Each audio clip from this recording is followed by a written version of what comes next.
तालुकास्तरीय बुद्धिबळ स्पर्धा आपल्या सर्वांच्या उपस्थितीमध्ये संपन्न झाल्या। हा बुद्धिबळ स्पर्धेचा आमदार चषक मला वाटतं पहिल्यांदा भरवला गेला असेल। एकदा आयोजकांसाठी जोरात टाळ्या वाजवा।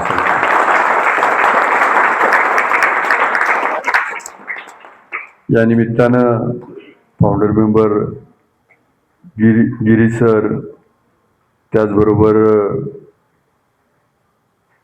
बानेज सर, रेणुकादासजी, हिंद लामटे, परागजी वाडगे, चव्हाण सर, सगळीच सन्माननीय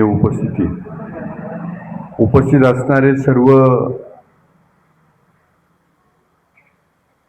बुद्धिबळाचे सर्व स्पर्धक, सर्वच आयोजक आणि सर्व ह्या स्पर्धेसाठी जे काही उपस्थित असणारे यांचे सर्व हितचिंतक। खरं तर बुद्धिबळ हा चातुर्याचा खेळ आहे, चेस। आणि आजच्या दिवसामध्ये बऱ्याच वेळा इंटरनेटचा जमाना आहे, मोबाईलवरती पोरं खेळायला सुरुवात करतायत। मग एखादा प्रसंग असा घडतो की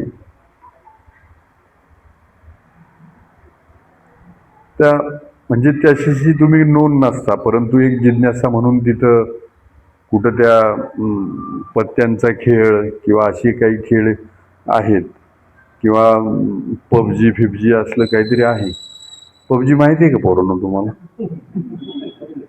आहे की नाही? आहे ती हा म्हणती किंवा किती मनापासून मला माहित नाही म्हणून तुम्हाला विचारलं, बाकी काय नाही। तर या सगळ्या खेळांमध्ये मग मैदानी खेळातून बऱ्याच जणांनी सुट्टी घेतली आणि घरी पण आपण मोबाईलवरती रमतो, आहे ना। म्हणजे तुम्हीच नाही, आता मी येता येता माझ्या मुलीला म्हटलं की अरे मी चाललोय आज बुद्धिबळ स्पर्धा चेसच्या याच्यासाठी पारितोषिक। म्हणजे बाबा तुम्हाला येतं का? म्हटलं फारसं नाही येतं। म्हणजे थांब मी दाखवते।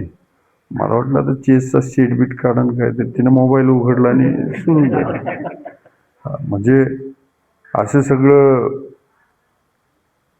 मजेशीर क्षेत्र आहे। म्हणजे तुम्हाला कोणी खेळायला पार्टनर नसला तर तो मोबाईल खेळू लागतो, पण त्यात रमू नका। या निमित्तानं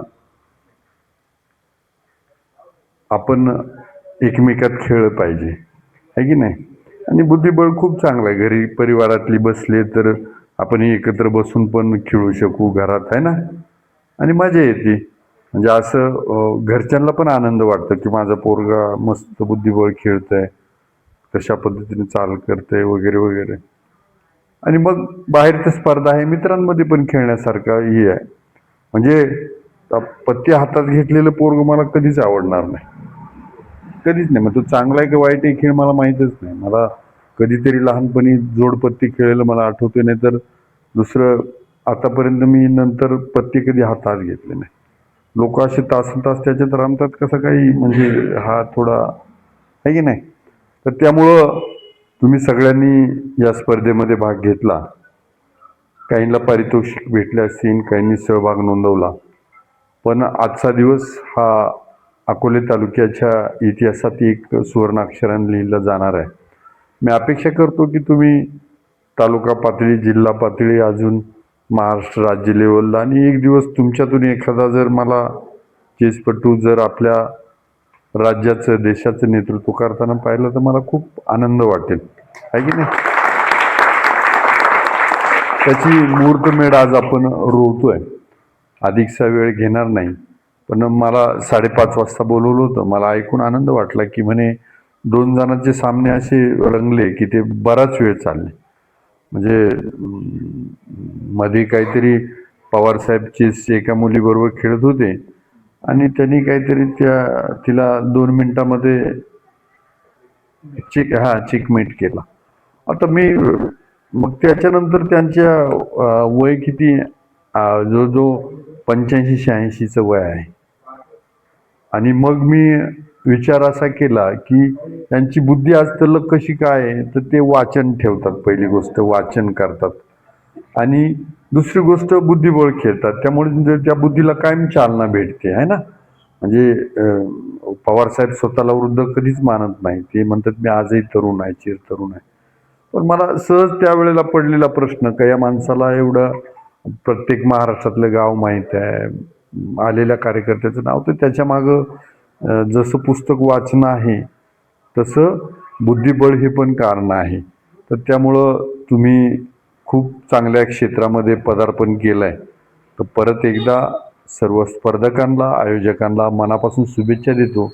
सगळ्यांचं मनापासून धन्यवाद मानतो आणि माझ्या त्यांच्या हस्ते उद्घाटन समारंभ पार पडला ही अतिशय आनंदाची आणि अभिमानाची गोष्ट तालुक्यासाठी आहे. पहिल्यांदाच अशा स्पर्धेसाठी इतकं मोठं नेतृत्व आपल्यासाठी एवढा वेळ देऊन आलं. मला खरोखर खूप आनंद वाटला की इतक्या छोट्या कार्यक्रमासाठी सुद्धा त्यांनी छोटा न समजता या कार्यक्रमाला अतिशय गौरवान्वित केलं. खूप मोठ्या पद्धतीने हा कार्यक्रम असल्यासारखा झाला आणि आम्ही त्यांना ग्वाही देऊ शकतो की तुमच्या आशीर्वादाने आम्ही या तालुक्यामध्ये राज्यस्तरापर्यंत स्पर्धा भरवू. त्यासाठी आमचे अध्यक्ष वाडगे साहेब त्यांचं मार्गदर्शन आम्हाला आहे.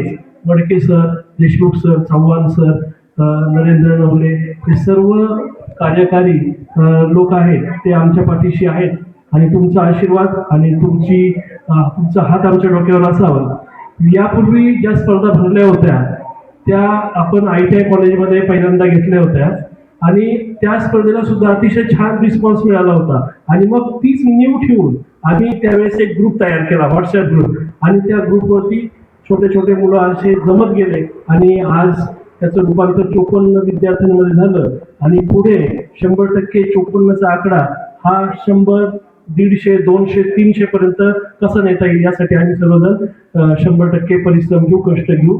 आणि एवढे बोलून मी माझे भाषण